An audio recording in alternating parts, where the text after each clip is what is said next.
নমস্কাৰ।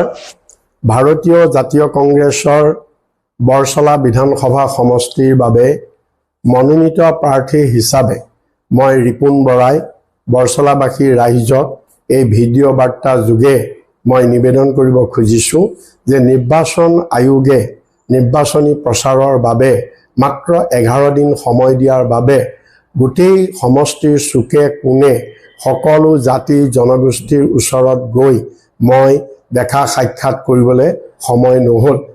যদিও মই যথেষ্ট চেষ্টা কৰিছিলোঁ, যিমানখিনি পাৰোঁ এইখিনি সময়ত বিভিন্ন ৰাইজ, গাঁও, জাতি জনগোষ্ঠী, বিভিন্ন সংগঠনত মই দেখা সাক্ষাৎ কৰিছিলোঁ। যদিও আৰু বহু সংগঠন, বহু জাতি জনগোষ্ঠীৰ মানুহ ৰৈ গৈছে। মই এই ভিডিঅ' বাৰ্তা যোগে মই সকলোৰে ওচৰত মই ক্ষমা বিচাৰিছোঁ আৰু মই সকলোৰে ওচৰত প্ৰতিশ্ৰুতি দিছোঁ যে নিৰ্বাচনত জয়যুক্ত হোৱাৰ পিছত মই পুনৰ সকলো ৰাইজৰ ওচৰলৈ যাম আৰু সকলো ৰাইজৰ লগত বহি মত বিনিময় কৰি ৰাইজৰ সমস্যাবিলাক সমাধান কৰাৰ মই ব্যৱস্থা কৰিম।